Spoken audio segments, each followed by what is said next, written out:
ابا عبداللہ الحسین علیہ السلام کا تعلق فقط نبی سے نہیں ہے، نبوت سے، اور اس پر دلیل آیہ مباہلہ ہے فَمَنْ حَاجَّكَ فِيهِ مِن بَعْدِ مَا جَاءَكَ مِنَ الْعِلْمِ فَقُلْ تَعَالَوْا نَدْعُ أَبْنَاءَنَا وَأَبْنَاءَكُمْ. تم اپنے بیٹوں کو لاؤ، اپنے بیٹوں کو لاتے ہیں. تاریخ میں موجود ہے کہ حضرت ابراہیم علیہ السلام حضور کے فرزند وہ زندہ تھے،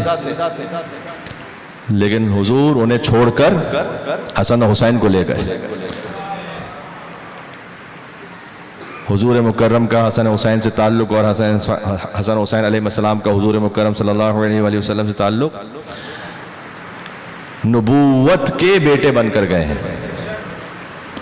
اس لیے جب حضور مکرم تشریف لاتے ہیں در فاطمہ الزہرا سلام اللہ علیہا پر تو کہتے ہیں السلام علیکم یا اہل بیت النبوہ. نبی کے گھر والوں نہیں، نبوت کے گھر والوں آپ پر سلام ہو. یہ کوئی مسلمان اس کا انکار نہیں کر سکتا کہ 6 مہینے تک حضور مکرم آئے تطہیر کے نازل ہونے کے بعد اس در پہ کھڑے ہوتے ہیں، کہتے ہیں السلام علیکم یا اہل بیت النبوہ. حضور کسی حجرے سے آ رہے تھے جو ان کا اپنا گھر ہے، جہاں وہ مسکون ہے، جہاں وہ ان کا مسکن ہے، وہاں سے تشریف لاتے تھے حضور، اور در فاطمہ الزہرا سلام اللہ علیہا پہ کھڑے ہو کر آیت پڑھتے تھے انما یرید اللہ لیذھب عنکم الرجس اہل البیت ویطہرکم تطہیرا، اور اس کے بعد کہتے تھے السلام اللہم صلی علی محمد وعلی محمد. ذرا غور کیجئے گا. پھر کہتے تھے کہ السلام علیکم یا اہل بیت النبوہ. یعنی حضور یہ سمجھانا چاہ رہے تھے کہ جہاں سے آ رہا ہوں وہ اہل بیت نہیں ہے.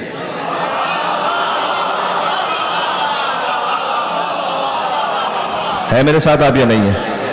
وہاں آیت کی تلاوت نہیں فرمائی ہے حضور نے، در فاطمہ الزہرا سلام اللہ علیہا پر آیت تطہیر کی تلاوت فرمائی اور کہا السلام علیکم یا اہل بیت النبوہ.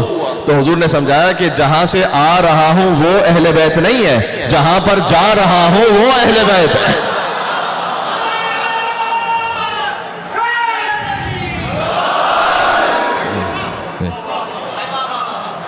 تو مولا حسین علیہ السلام، دیکھیں ہر مسلمان امام حسین علیہ السلام سے عقیدت رکھتا ہے. آج پہلی مجلس ہے اور تھوڑی تمہیدی گفتگو ہے. امام حسین علیہ السلام سے ہر مسلمان عقیدت رکھتا ہے، اس میں کوئی شک نہیں ہے، لیکن فقط نواسے رسول کی حیثیت میں حسین کو ماننا اور ہے، اور خلیفۃ الرسول ہونے کی حیثیت میں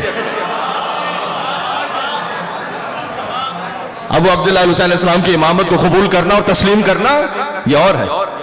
یعنی میں کہنا چاہتا ہوں کہ حسین شجرہ طیبہ کا بلکہ اعلان غدیر من کنت مولا فہذا علی مولا کا وہ تسلسل ہے کہ جیسے من کنت مولا فہذا علی مولا، ویسے ہی من کنت مولا فہذا حسن المولا، من کنت مولا فہذا حسین المولا، من کنت مولا فہذا علی بن حسین زین العابدین مولا، من کنت مولا فہذا محمد بن علی الباقر مولا، من کنت مولا فہذا جعفر بن محمد صادق مولا.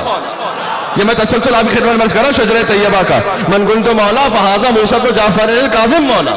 ہم فقط انہیں اولاد رسول ہونے کی حیثیت میں نہیں سمجھتے، ہم انہیں خلیفۃ الرسول ہونے کی حیثیت میں مان رہے ہیں. من کنت مولا فہذا علی بن حسین، من کنت مولا فہذا علی بن محمد یا علی بن موسیٰ الرضا مولا، من کنت مولا فہذا محمد بن علی تقی الجواد مولا، من کنت مولا فہذا علی بن محمد نقی الہادی مولا، من کنت مولا فہذا حسن بن علی العسکری مولا، من کنت مولا فہذا مہدی مولا. میں مل کے صلوات دیتے ہیں شجرہ طیبہ نام ابا عبداللہ الحسین علیہ السلام پر.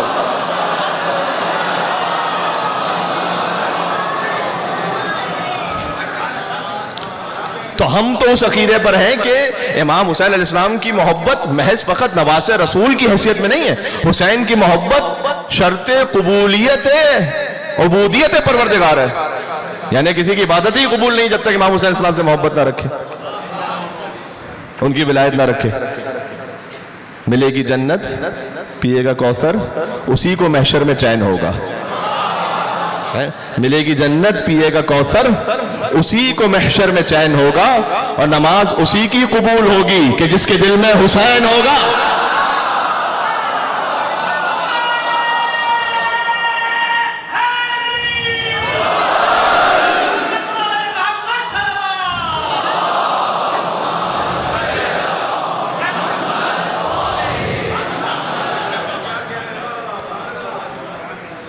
تو عزیزوں امام حسین السلام شجرہ طیبہ کا تسلسل ہیں، وہ خالص ترین محصول ہیں، اور یزید لعنت اللہ علیہ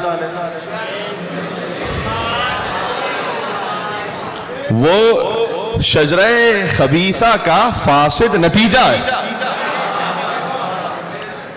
حسین غدیر کا نتیجہ ہے،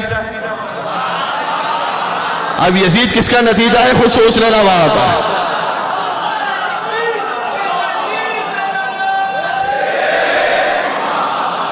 فقط جذباتی باتیں نہیں کر، زیارت عاشورہ اٹھا کے دیکھیے۔ میرا خطاب ان سے ہے کہ جو قال الباقر اور قال الصادق کو ماننے والے ہیں، ابھی میں ان سے بات کر رہا ہوں کہ آپ زیارت عاشورہ کو اٹھا کے دیکھیے تو کیا فقط اس پہ یزید پہ لعنت ہے کیا؟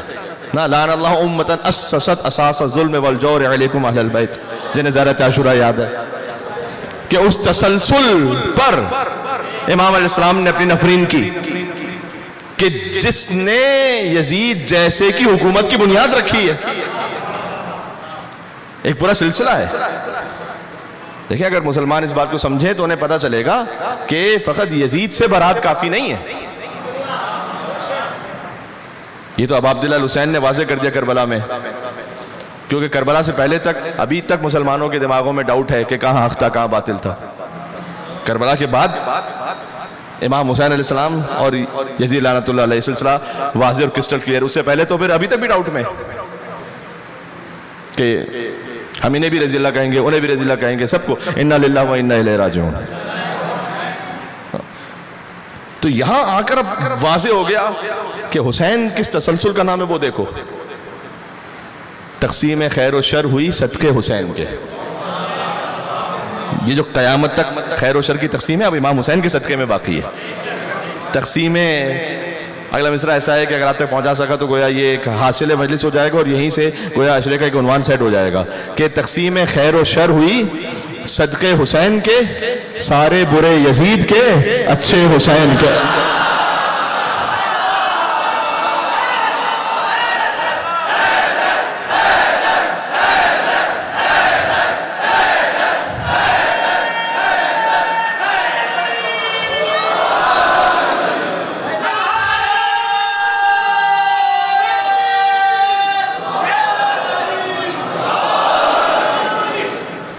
سمجھ میں آ رہی ہے؟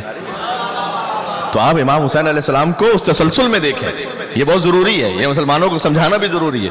امام حسین علیہ السلام ایک الگ سے کوئی فرد یا شخصیت نہیں ہے، وہ اس تسلسل کا نام ہے۔ محمد صلی اللہ علیہ وآلہ وسلم، علی ابن ابی طالب علیہ السلام، حسن ابن علی، حسین ابن علی، حسین اس تسلسل میں، تو یہ سب کے سب علیہ السلام ہے، اور یزید بھی ایک تسلسل میں ہے۔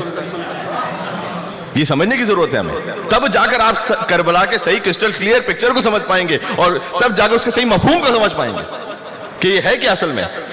تو عزیزوں میں بات کرنا چاہوں گا، آیت بھی ہم نے پڑھی ہے سورہ نور کی، فی بیوت اذن اللہ ان ترفع ویذکر فیہا اسمہ۔ حسین کے گھر پہ بات کرنا چاہیں گے انشاءاللہ، جب تک کہ توفیق رہی ان 9 دنوں میں۔ اور سالہ گزشتہ آپ جانتے ہیں کہ ہم توفیق نصیب ہو رہی تھی، بہرحال 12:15 بجے، کبھی 12:30 بجے میں ممبر پر آ رہا تھا، اور اب اس سال تھوڑا سا وقت بدلا ہے، تو شاید آپ کے لیے تھوڑی سی ایک آسانی بھی ہے، لیکن ایک میرے لیے مجبوری بھی ہے کہ چونکہ اس کے بعد ایک اور جگہ پہ خدمت کے لیے جانا ہے۔ تو سالہ گزشتہ اب وہ 12:15 بجے تک تقریر شروع ہو رہی تھی، تو مجھے اندازہ ہے کہ کبھی 1:30 بجے تو 1:45 بجے تک، چونکہ کھلا تھا وقت کہ آپ پڑھتے رہیے، موضوع کو پورا کیجئے، لیکن یہاں پر اب میرے پاس تھوڑا سا ریسٹرین ہے کہ تقریباً مجھے مخصوص وقت میں بات تمام کر کے آگے ایک اور مقام پر خدمت کے لیے جانا ہے، اس لیے تھوڑا سا جلدی بات کروں گا۔ آپ سے بھی گزارش ہے کہ جلدی ساتھ دیجیے گا۔ فی بیوت اذن اللہ ان ترفع ویذکر فیہا اسمہ، اللہ نے کہا کچھ گھر ایسے ہیں کہ جن کی تعظیم کا ہم نے حکم دیا ہے۔ یہ سورہ نور کی آیت ہے، میرے اپنے گھر کی کتاب میں نہیں ہے، اللہ تعالیٰ نے قرآن میں کہا ہے فی بیوت اذن اللہ ان ترفع ویذکر فیہا اسمہ، سورہ نور آیت نمبر 24 ہے، اور اس میں یہ آیت نمبر 36 ہے، سورہ نمبر 24 آیت نمبر 36 عرض کر رہا ہوں۔ کچھ گھر ایسے ہیں کہ جن کی تعظیم کا اللہ نے حکم دیا ہے۔ بیوت بیت کی جمع ہے، فی بیوتن، پتہ چلا بیت اللہ کے علاوہ بھی کچھ گھر ایسے ہیں کہ جن کی تعظیم کا اللہ نے حکم دیا۔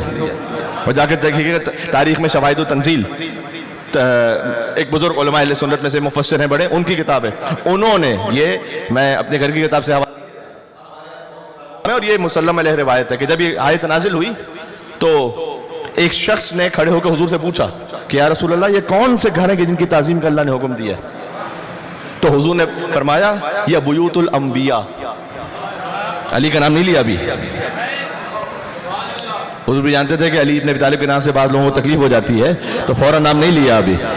کہیا بیوت الانبیاء, انبیاء کے گھر ہیں یہ جن کی تعظیم کا اللہ نے حکم دیا ہے. میرے ساتھ آپ جیسے ہی حضور نے کہا یہ بیوت الانبیاء, تو ایک صاحب کھڑے ہو گئے. تاریخ میں نام واضح ہے لیکن مجلس کے تقدس کی وجہ سے نام لینا نہیں چاہتا.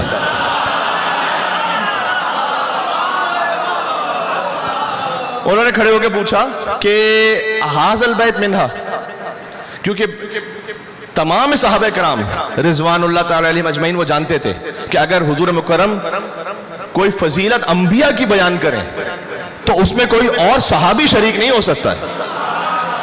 اگر شریک ہو سکتے ہیں تو علی ابن ابی طالب شریک ہو سکتے ہیں. حضور جانتے تھے کہ انبیاء کی فضیلت میں کوئی اور شریک نہیں ہو سکتا, اگر شریک ہوں گے تو علی ابن ابی طالب ہوں گے. تو اصحاب اس بات کو جانتے تھے. تو ایک شخص نے کھڑے ہو کے پوچھا کہ ھذا البیت منہا, آپ نے کہا کہ انبیاء کے گھروں کی تعظیم واجب ہے, کیا یہ گھر بھی انہی میں سے ہے؟ اور تفسیر میں لکھا ہوا جا کے دیکھو, وَأَشَارَ إِلَى بَيْتِ عَلِيٍّ وَفَاطِمَةٍ, اور انہوں نے اشارہ کیا مولا علی کے گھر کی طرف اور بی بی فاطمہ کے گھر کی طرف. کیا یہ گھر بھی انہی میں سے ہے کہ جن کی تعظیم کا اللہ نے حکم دیا ہے؟ بہت توجہ چاہتا ہوں. حضور مکرم نے یہ نہیں فرمایا خدا کی قسم کہ یہ گھر انہی میں سے ہے, نہیں کہا. یہ فرمایا نعم من افاضلها. تو مجھ سے یہ پوچھ رہے ہو کہ اس گھر کی تعظیم واجب ہے انبیاء کے گھر کی طرح؟ نا نا نا نا, افضل ترین گھر ہی علی ابن ابی طالب کا ہے جس کی تعظیم واجب ہے.